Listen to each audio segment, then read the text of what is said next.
Pick up now on a little of what we heard in that report with Ilan Greilsalmmer. He's a professor of political science at the University of Bar-Ilan in Tel Aviv. He joins us this afternoon from there. Hello to you, sir. Thanks for making the time. With pleasure. Can I ask you, first of all, do you believe the Israeli army still plans now to enter Rafa in the south of Gaza?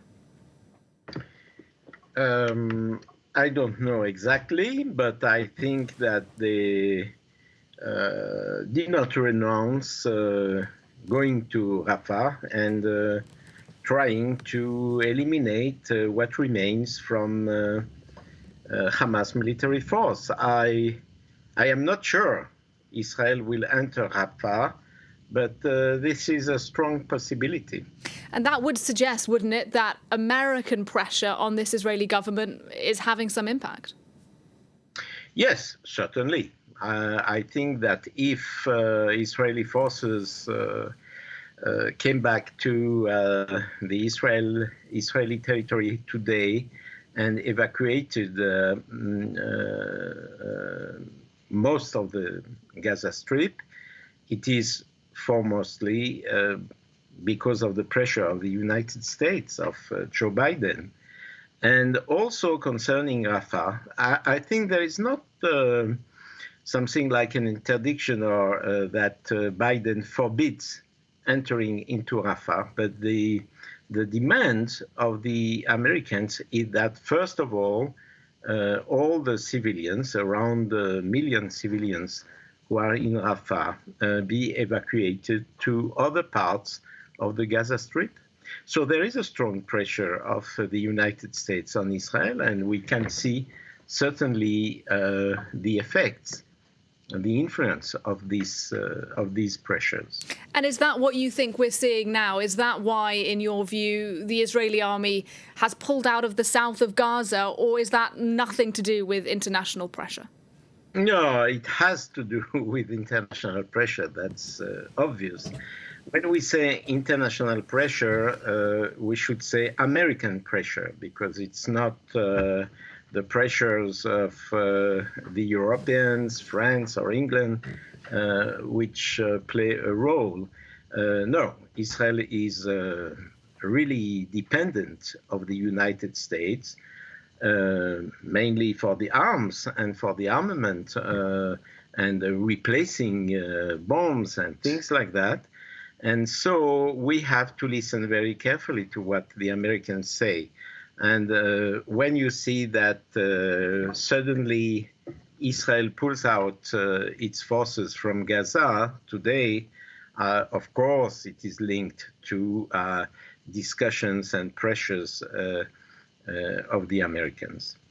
There are many, though, who say, look, Israel still intends to go into Rafah, and as you say, we'll have to see what pans out in the days and weeks ahead. I'm interested in your view on the public mood now in Israel. Do you think most Israelis want this war to go on? Do they want to see the Israeli army go into Rafah, bearing in mind, of course, there are still dozens, if not over 100 hostages held in Gaza? No, the two aims of Israel are, first of all, to liberate our 133 hostages who are in the hands of Hamas. I would say that's the main thing the Israelis are asking their government. But the other thing is continuing to eradicate governmental and military forces of Hamas. I think that Israel will not end this war letting Hamas in the territory of Gaza, and also trying to reconstitute its forces there. This Israel will not allow. Now, it's possible to, without entering into Rafah, to make incursions, to send forces, commando forces, and so on, to try to liquidate Hamas leaders or military commanders. That's possible without going with the full force into Rafah. But it's certain that we will not end this war letting Hamas in the Gaza Strip. That's something the Israelis would not accept. Yeah, I'm interested though in the kind of the mood in Israel, because I see today that it does seem that Netanyahu is coming under pressure from the far right of his own government, the likes of Itamar Ben-Gvir, saying that he's not happy that the IDF is pulling out of Khan Yunis, for example. So politically, how much pressure is Netanyahu on to keep those forces in the south, to keep the war going against Hamas? And is that one of the reasons why this is still going on 6 months in?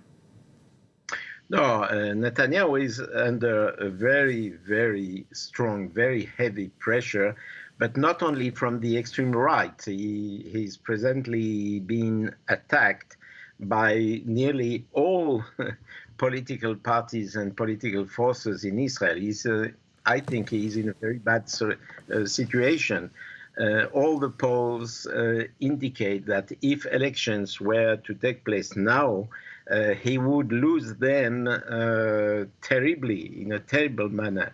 And he has now even new problems with the ultra-religious people who don't want to serve in the army. And I think he's under very, very strong pressure from inside Israel and from outside Israel. So his situation is not very good. And just a final question then. Do you think we will see an election in Israel before the end of this year?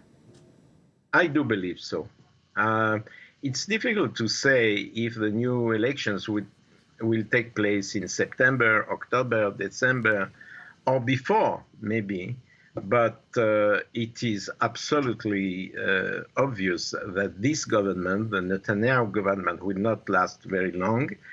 And if there are elections, we will have a new prime minister, probably Benny Gantz, who is quite popular presently. It is not to say that the policy of Israel would change, because you will not find Israelis, even not myself, and I belong to the left camp in Israel, who would like to see Hamas staying in the Gaza Strip. Because if Hamas stays in the Gaza Strip, we cannot relocate all these people who are now in hotels in Tel Aviv or Jerusalem or Haifa, and who for 6 months far from their home, and they want to come back, but they cannot come back if they think that something so horrible like the attacks of October 7th could be done again. It's absolutely impossible. Ilan Greilsalmmer, it's been good to talk to you, sir. Thanks very much.